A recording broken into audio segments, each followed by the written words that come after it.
नमस्ते महाराज श्री। महाराज श्री भी अशोक जी ने वास्तु के बारे में भी बात करी, तो मैं एक आपको छोटा सा किस्सा वास्तु के बारे में बताता हूँ कि निर्मल जी सेठी साहब थे, तो वास्तु के बारे में पूरा जानते थे बहुत अच्छा, और हमेशा जेब में कंपास रखते थे। तो वो किशनगढ़ आए और हमारे दादाजी 101 साल के थे उस समय। तो उनको कहा कि आपका ये जो बेड है इसकी दिशा सही नहीं, इसकी दिशा इधर करो, मुंह इधर रहना चाहिए, पैर इधर रहना चाहिए। तो बाबा ने पूछा मेरे दादाजी ने कि इधर पैर रखने से और इधर इधर सिर रखने से क्या नुकसान, क्या होगा, क्या होगा? कि इधर रखने से आप बीमार हो गए, इधर रखने से आप बीमार हो गए। तो दादाजी ने कहा कि मैं तो 101 साल का हूँ, मेरे तो कोई बीमारी ही नहीं है, मेरे पूरे दांत के पूरे 32 के 32 दांत ओरिजिनल है, सुनने में कोई फर्क नहीं, देखने में कोई फर्क नहीं, पैदल मंदिर जाता हूँ, पैदल आता हूँ, मेरे कोई भी रोग नहीं, 101 साल का हो गया मैं। तो मेरे तो यही शुभ है, मेरे तो ये वास्तु यहाँ ठीक है, जहाँ हुआ ठीक है। तो ऐसे हमारे दादाजी महाराज श्री, मेरा आज शंका भी यही समाधान, ये स्थिति का समाधान करें कि अपना धर्म कर्म प्रधान है, तो फिर ये लोग मुहूर्त क्यों दिखाते हैं? और हमारा परिवार, हमारा दादाजी के टाइम से हमारे को दादाजी ने यही सिखाया, हमारा पूरा परिवार किसी भी चीज़ का मुहूर्त नहीं देखते हैं। चाहे फैक्ट्री चालू करनी हो, चाहे शादी हो, चाहे ब्याह हो, चाहे घर में प्रवेश हो, चाहे कुछ भी हो, हम मुहूर्त देखते ही नहीं हैं। तो अब हमारे इसका समाधान करें कि हम गलत हैं या जो मुहूर्त देख रहे हैं वो गलत है। बहुत सुंदर। नमस्ते। देखिए अशोक जी ने बहुत ही महत्वपूर्ण विषय उपस्थित किया। मुहूर्त को शोधना कितना सही कितना गलत, ये इनके सवाल का सार है। मैं आपको अपना एक अनुभव बताऊं। जब मैंने मुहूर्त शास्त्र पढ़ा तो मुहूर्त शास्त्र में चूँकि जिज्ञासा मुझे पढ़ने की रही है हमेशा, और मैंने हर विषय को पढ़ने की कोशिश की। 6 महीना मुहूर्त शास्त्र पढ़ा। उस शास्त्र में लिखा कि एक पंचकल्याण का मुहूर्त शोधना है तो 108 बातें सही होनी चाहिए। अब 108 बात तो 5-10 बरस में एक आध बार सही निकलते, कुछ ना कुछ तो पंगा रहता ही, तो फिर ऐसे तो प्रतिष्ठा ही नहीं होगी। तो बोले एक काम करो, 108 में मैक्सिमम हो जाए। बोले वो भी नहीं हो रहा है। नेगेटिव ना हो, बोले वो भी हो रहा है। तो बोले फिर एक काम करो, कुछ खास कुयोगों को टाल दो। बोले उसके बाद भी काम जरूरी है।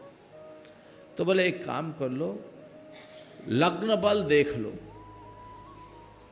बोले लग्न बल भी नहीं मिल रहा है। बोले उसका नौमांश निकाल लो। बोले नौमांश भी नहीं मिल रहा, कहा मनोबल से कर लो। आखिरी में ये बात आई कि मनोबल से कर लो। तो मैंने कहा ये पाठ पहले पढ़ा लिया गया होता तो 6 महीने हमारे नहीं लगते। समझ गया? अब रहा सवाल मुहूर्त माने कि नहीं माने। जिनका मनोबल कमज़ोर है उन्हें मुहूर्त देखना चाहिए, और जिनका मनोबल ऊंचा है उनसे लोगों का मुहूर्त बनता है, तो देखने की जरूरत है। मनोबल ऊंचा हो तो सब काम अपने आप होगा। इच्छा शक्ति और उच्च मनोबल का बड़ा चमत्कार होता है। ये प्रयास होना चाहिए। अभी मुझे सुनकर के बड़ा आश्चर्य हुआ, इनके फेरे धुलेणी के दिन पड़े हैं। कल सुशीला जी बता रही थी, ऐसे 9 तारीख को, ये भी बहुत अच्छा, खोल ही देता हूँ आज। इनकी 50वीं वर्षगांठ आने वाली है। उस साल 9 तारीख पड़ रही थी और धुलेणी थी, इस हिसाब से 8 और 9 2 दिन इनके खाते जा रहे हैं। और वो भी एक बहुत आदर्श तरीके से अपने इस पावन मंगल प्रसंग को और पुण्यवर्धन की क्रिया में लगा रहे हैं। उसके संदर्भ में मैं आगे बोलूँगा। लेकिन ये धुलेड़ी में कोई शादी मुहूर्त शास्त्र के अनुसार नहीं होती। होलाष्टक ही खराब माने जाता है। समझ गए? तो अब तो आपकी जोड़ी जीवंत उदाहरण है मुहूर्त का, है ना, कि ये तो मनोबल ऊंचा हो तो कुछ नहीं होता। हाँ, लेकिन जिनका मनोबल कमज़ोर है, जिनके मन में डर है, जिनके मन में आशंका है, जिनके मन में अंधविश्वास है, तो उनको एक बार मुहूर्त देख लेना चाहिए। एक बार एक व्यक्ति ने मुझसे कहा, महाराज जी शादी करनी है और जिस डेट में हम शादी चाह रहे हैं उस डेट को पंडित ने मना कर दिया, और पंडित जो डेट बता रहा उस डेट में हमको कोई वेन्यू नहीं मिल रहा है कि महाराज वेन्यू देखना जरूरी है। बोले पंडित से पूछने के पहले मेरे पास आया होता तो मैं बोलता। तो पंडित से पूछा क्यों? अब मैं कुछ नहीं बोलूँगा। बोले महाराज क्यों? अगर मैं कुछ बोल दिया कि मुहूर्त कुछ नहीं होता और कुछ हो गया तो तुम यही कहोगे महाराज नहीं माने, गलत मुहूर्त में शादी हुई। दोस्त तुम कुछ और को दोगे। तो जिनका मनोबल कमज़ोर हो वो मुहूर्त देखे। एक बात और बताता हूँ, इसको नकारना भी उचित नहीं है सर्वथा। आचार्य पुष्पदंत भूतबली को धरसेन आचार्य ने जो ज्ञान दिया, सचखंडागम के कथनानुसार सचखंडागम का जो ज्ञान दिया उन्होंने मुहूर्त देख करके दिया। सभी ग्रहों की उच्च स्थिति में और लग्न मुहूर्त देख करके दिया, ऐसा धवला में उल्लेख है। समझ गए? तो धरसेन आचार्य जो साक्षात द्वादशांग के अंग का एक महाकर्म प्रकृति के ज्ञाता थे, उन्होंने जो भी दिया हो पुष्पदंत भूतबली महाराज को ज्ञान दिया और ज्ञान देके विदा किया।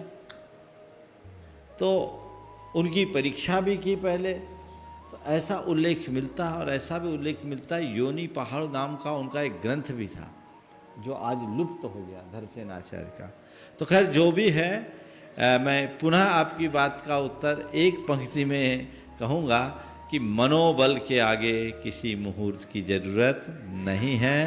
मनोबल ऊंचा लगो, और पुण्यशाली जीव के लिए कुछ देखना नहीं पड़ता, पर क्षीण पुण्य के लिए बहुत सारी चीज़ें देखनी पड़ती है। तुम्हारा मनोबल तभी बढ़ेगा जब तुम्हारा पुण्य प्रबल होगा।